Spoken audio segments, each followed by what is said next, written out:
Prepare your response after the beep.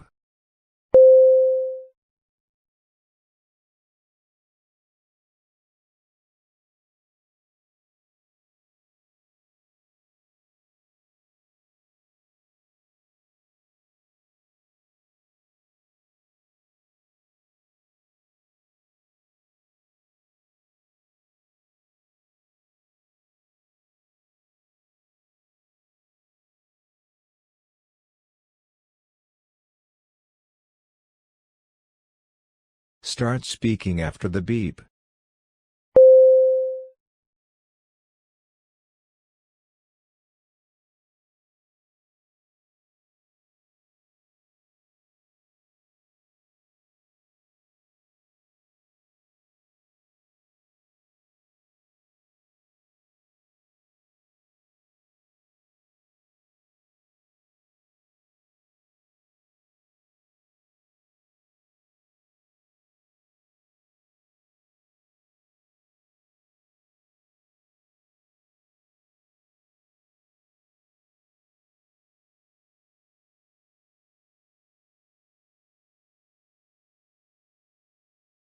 Around 250 million years ago, 700 species of reptiles closely related to the modern-day crocodile roamed the Earth. Now new research reveals how a complex interplay between climate change, species competition, and habitat can help explain why just 23 species of crocodile survive today. Prepare your response after the beep.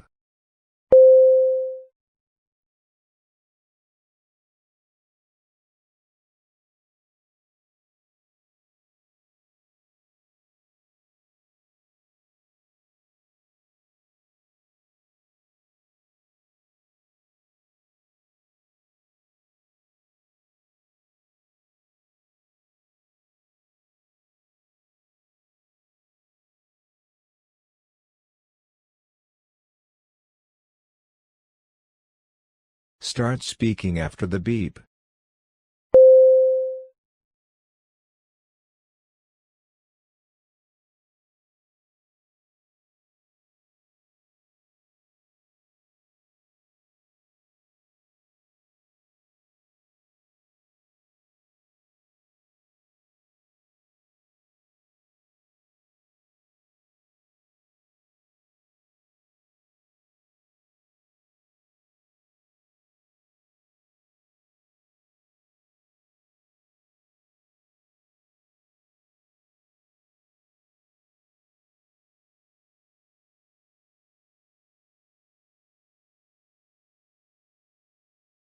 Across the globe, there is a widespread effort to explore methods for extracting carbon dioxide from the atmosphere or power plant emissions and transforming it into a valuable resource.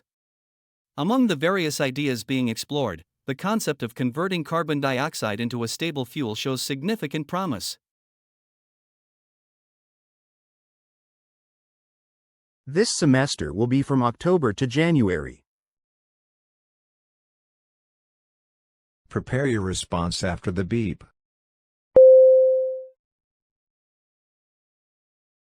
Start speaking after the beep.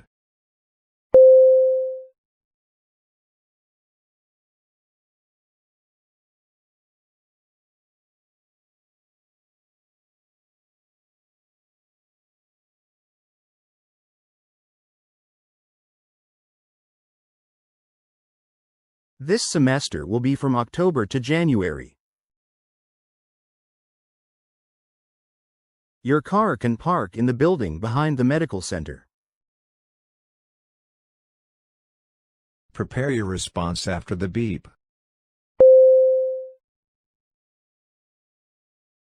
Start speaking after the beep.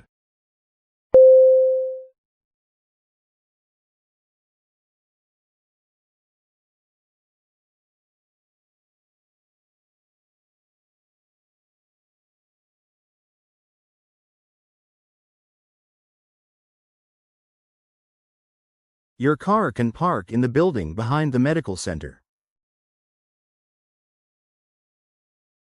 Prepare your response after the beep.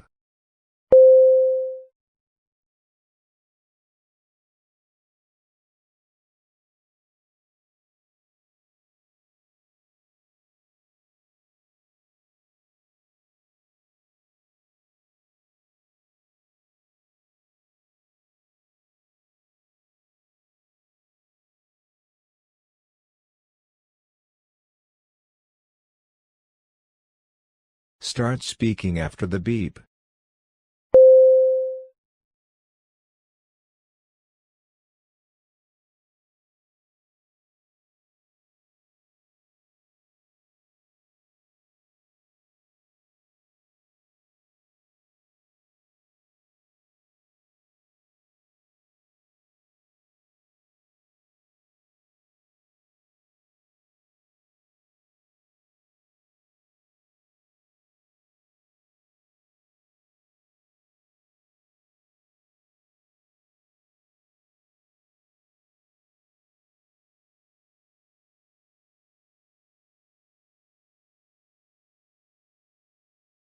The bar chart shows the average number of hours that British men and women spend engaged in a range of leisure activities each week.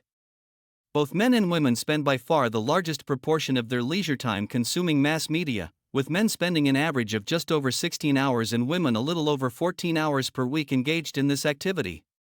The second most popular activity for women is socializing, at just over 4 hours per week.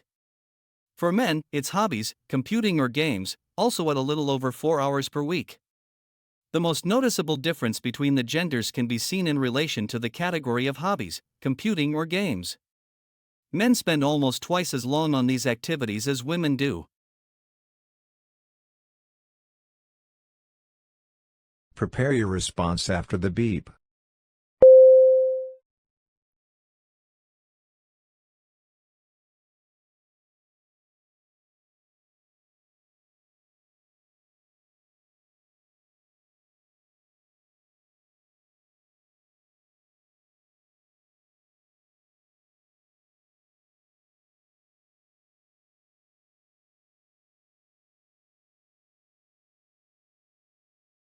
Start speaking after the beep.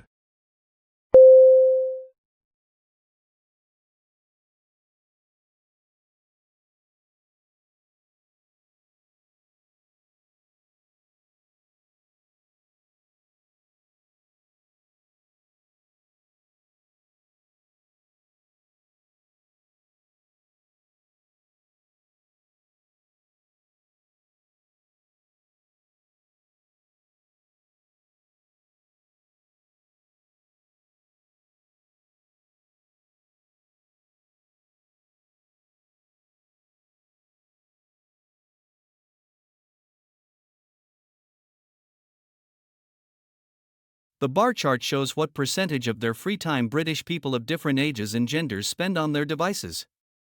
Device use is highest among those aged 25 and under. Men in this age group spend 35% of their leisure time on a device and women approximately 29%. Percentages gradually decrease as people age. The lowest percentage is in the 56 and over age group, where men spend about 12% of their free time using a device and women 10%. It's also clear that, across all age groups, men spend more of their leisure time on a device than women. So, the younger you are, the greater the percentage of your free time you're likely to spend on a device. As the world's population grows, ensuring everyone has access to sufficient, nutritious food is a critical challenge. Sustainable farming practices offer a promising solution to this challenge. Firstly, sustainable farming involves methods that are environmentally friendly, such as reducing chemical use, conserving water, and promoting biodiversity. These practices are not only crucial for protecting our environment but also for ensuring long-term agricultural productivity. Healthy ecosystems are more resilient and can provide the resources needed for continuous food production. Secondly, sustainable farming includes a focus on local production and distribution. By supporting local food systems, we can reduce the carbon footprint associated with long-distance transportation of food. Additionally, local farming empowers communities, supports the local economy, and ensures fresher, more nutritious food reaches consumers. However, transitioning to sustainable farming requires effort and collaboration from various stakeholders, including governments, farmers, and consumers. It involves embracing new technologies, investing in education, and creating policies that support sustainable practices. In conclusion, sustainable farming is not just an environmentally responsible choice. it's a necessary step towards global food security and a healthier planet. By adopting these practices, we can ensure that future generations have access to the food they need to thrive. Prepare your response after the beep.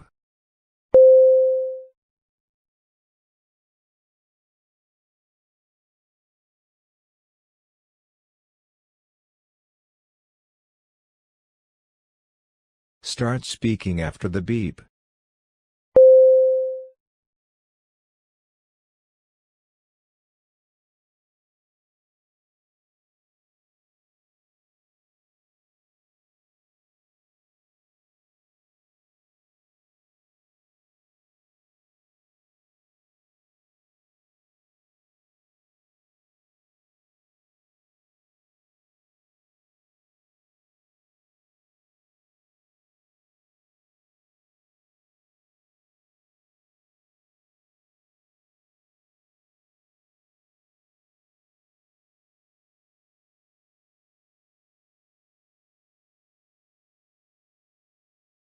World and population was the main topic of lecture. Food and farming was told. Water and biodiversity was also discussed. Long-term agriculture was also mentioned. Resource and food was also highlighted. Local production was also given. To conclude, the lecture was very informative. Today, let's delve into the revolutionary impact of the printing press, an invention that transformed society and laid the groundwork for the modern world. Invented by Johannes Gutenberg in the 15th century, the printing press ushered in an era of mass communication, altering the course of history. Before the printing press, books were hand-copied and scarce, limiting knowledge to a privileged few. Gutenberg's invention made it possible to produce books quickly and in large numbers, democratizing information and making it accessible to a broader audience. This was a turning point that fueled the Renaissance, the scientific revolution, and the Reformation. The spread of printed material led to increased literacy rates and the dissemination of new ideas across Europe. It broke the monopoly of the elite over knowledge and education, empowering individuals with information and fostering critical thinking and debate. Furthermore, the printing press played a crucial role in preserving and sharing knowledge. It helped standardize languages and texts, shaping cultural and national identities. Its influence extended beyond literature to politics, religion, and science, paving the way for societal advancements. In conclusion, the printing press was not just an invention but a catalyst for change. It highlights the power of technology to drive societal progress and reminds us of the ongoing impact of our communication tools. Prepare your response after the beep.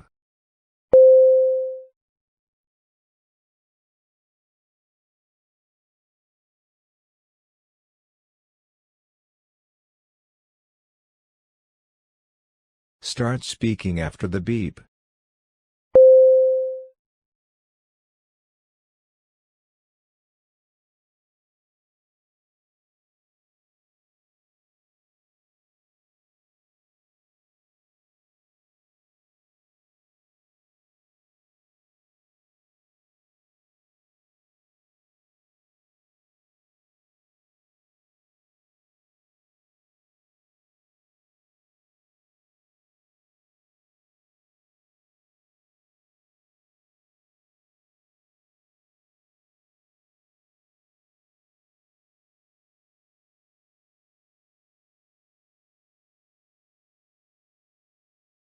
In this lecture, the speaker talks about the printing press.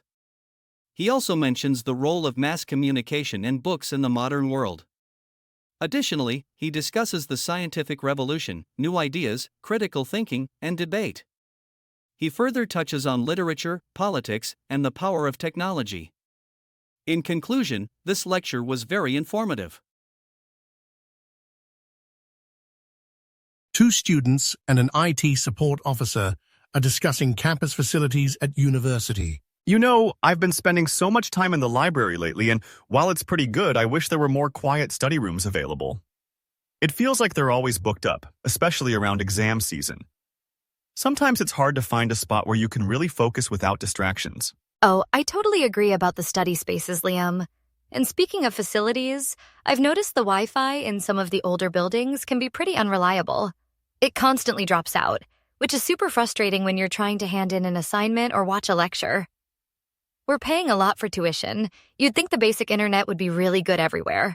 Thanks for bringing that up, Jessica. We're actually aware of the Wi-Fi issues in the older blocks, and we're in the process of upgrading the system. It's a really big project, but we expect to see big improvements by next semester. As for study spaces, while that's not directly IT, good internet is super important for them. So we're working to make sure that's sorted. That's good to hear about the Wi-Fi, Eric. It's definitely a big deal for productivity.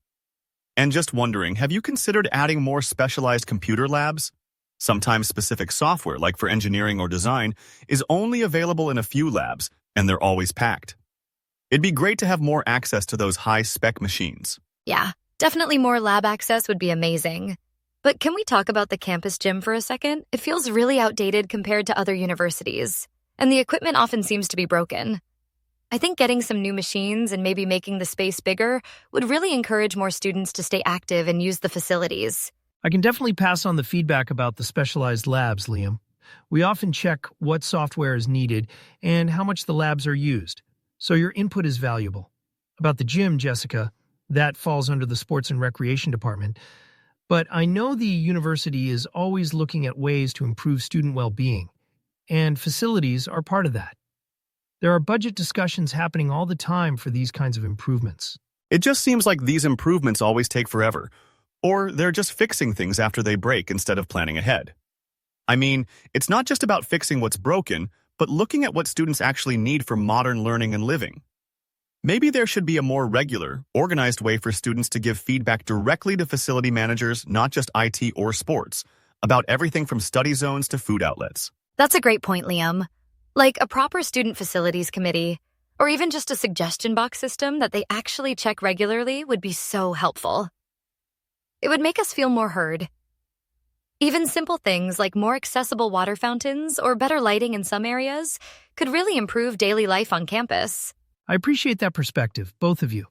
There are actually channels for feedback, like the student union representatives who meet with various university departments, including facilities management. Maybe we need to do a better job of publicizing those options. We really value student input. It helps us prioritize future projects and upgrades. Keep the suggestions coming. Prepare your response after the beep.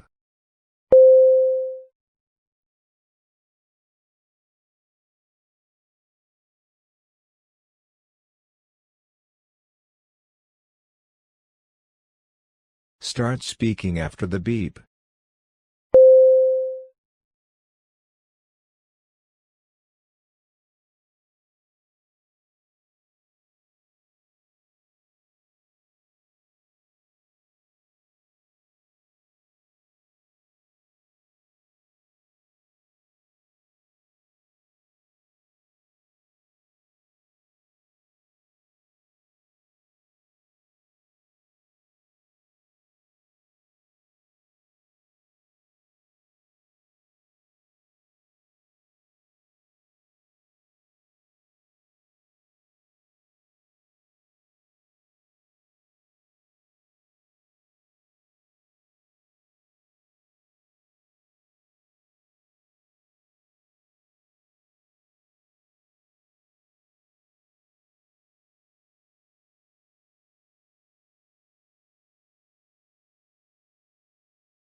The discussion focused on students' concerns and suggestions regarding campus facilities. One student emphasized the shortage of quiet study rooms in the library, particularly during exam periods, and later suggested expanding access to specialized computer labs with advanced software for engineering and design. Another highlighted unreliable Wi-Fi in older buildings, as well as dissatisfaction with the outdated gym and its limited equipment, stressing the need for upgrades to support student well-being. The IT support officer acknowledged the Wi-Fi issues and confirmed that an upgrade project was underway, expected to be completed by the next semester. He also noted that requests for more labs and gym improvements would be passed to the relevant departments, while emphasizing that budget considerations were ongoing. In conclusion, the conversation underlined the importance of proactive facility management, regular student input, and clear communication channels, with the group suggesting structured feedback systems to ensure student needs are addressed in a timely and effective manner. 3 students are discussing part-time work on campus at university. Hey guys, I was just thinking about how helpful it is to have part-time jobs right here on campus. It really saves a lot of travel time compared to working somewhere else. Plus, it feels like the university gets that we're students first, so they're usually pretty flexible with hours around our classes. It's a big help for managing our studies. Yeah, I totally agree with that, George. The convenience is definitely a big plus. I've heard there are a lot of different kinds of jobs, too, like working in the library, in the student cafeteria, or even as a peer tutor. I'm wondering if those types of jobs offer better pay or more useful experience than, say, a retail job downtown. From what I've seen, it really depends on the department, Matilda, but many campus jobs do offer useful experience, especially if you're looking for something that connects with your major. I know a friend who got a job with IT support, and it's been great for their tech skills. Plus, it's a fantastic way to meet new people from different parts of the uni that you wouldn't normally interact with. That's a good point about the experience, Will. But sometimes, even with the flexibility, it can be hard to balance the work. I'm working at the campus bookshop, and during busy times, it can be pretty tough. It just means you have to be super organized with your studies, which isn't always easy when deadlines are piling up. You're right about the workload, George. It definitely takes discipline. I've also heard that some of the more flexible or admin jobs can be pretty competitive to get into because everyone wants those steady, predictable hours. It's not just about finding a job, but finding one that truly fits your schedule without adding too much stress. That's a good point, Will. It sounds like managing your time well and getting through the application process are big hurdles. Maybe it's about being really choosy about the job and how many hours you commit to. I heard some departments offer very flexible, kind of one-off work, like helping with events, which might be less demanding than a regular weekly schedule. You're right about the competition, Matilda. I actually had to apply to a few different places before I got my current job at the bookshop. It felt like applying for a real job, with interviews and everything. But once you're in, it's usually pretty secure, and the campus environment is generally much more understanding than an employer from outside. That's good to know, George. So, even with the challenges of balancing studies and the application process, do you both feel like the benefits of working on campus really outweigh the drawbacks? I'm still trying to decide if it's the right move for me, especially with my course load this semester. For me, absolutely. Being financially independent is a huge plus, and as I mentioned, the skills I'm gaining are directly useful for my career path. While it adds to the schedule, the reduced commute and supportive environment make it totally worth it. It's helped me feel more connected to the university community too. Prepare your response after the beep.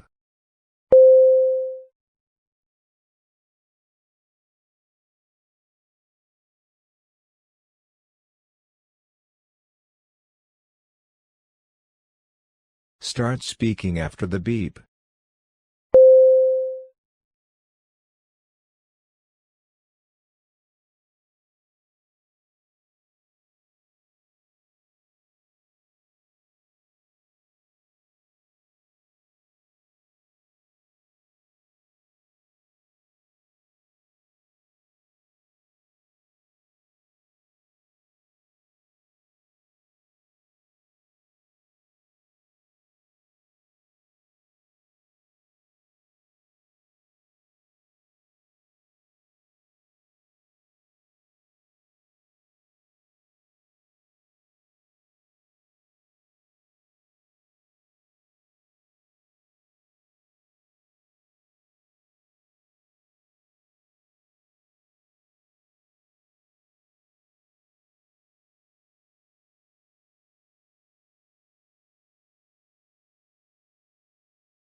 The discussion focused on students' experiences with part-time employment at university. One participant emphasized the convenience of campus jobs, highlighting shorter commutes, flexible scheduling around classes, and a generally supportive work environment. Another noted the variety of opportunities available, such as roles in the library, cafeteria, or as peer tutors, and questioned whether these provided better pay or experience than off-campus jobs. A third speaker pointed out that some positions, particularly those linked to a student's major, can offer valuable skills and professional development. They also mentioned the social benefits of meeting a wider range of people. However, challenges such as workload management, competition for desirable positions, and the need for strong organizational skills were also acknowledged. In conclusion, while balancing studies and employment can be demanding, the participants agreed that the advantages of campus-based work, convenience, relevant experience, financial support, and community engagement often outweigh the drawbacks, making it a worthwhile option for many students. You've organized a monthly movie night with your friends, and everyone's excited to watch a classic film together. However, upon arrival, you notice some guests bringing loud snacks that could disturb others during the movie. You need to remind everyone to bring quiet snacks to ensure an enjoyable viewing experience for everyone. What would you say to your friends? Prepare your response after the beep.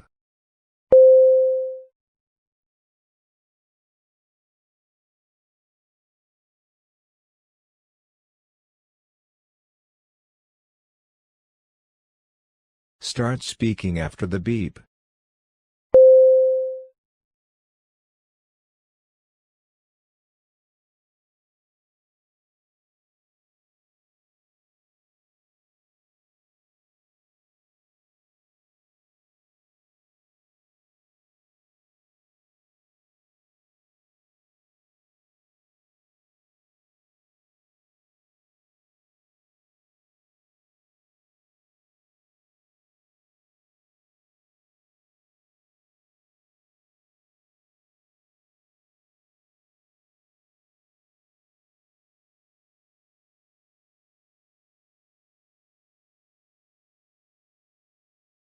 Hi.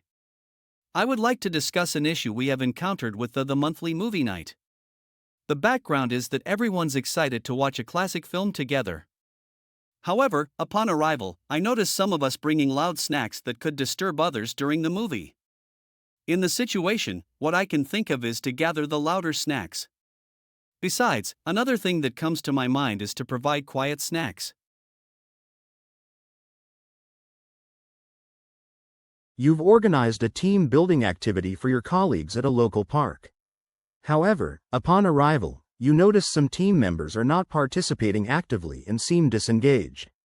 You need to remind everyone of the importance of teamwork and encourage active participation to maximize the benefits of the activity. What would you say to your colleagues? Prepare your response after the beep.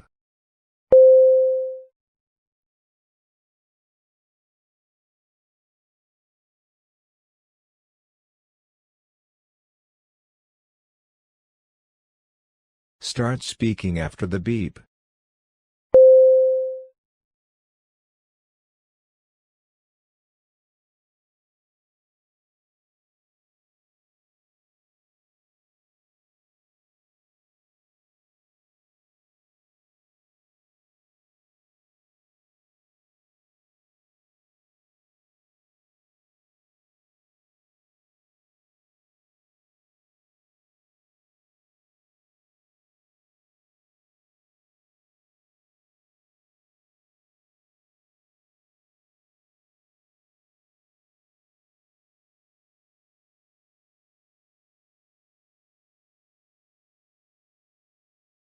Hi. I would like to discuss an issue we have encountered with the team building activity. The background is that upon arrival, I noticed some team members are not participating actively and seem disengaged. In the situation, what I can think of is to set a shared goal. Besides, another thing that comes to my mind is to assign team cheerleaders.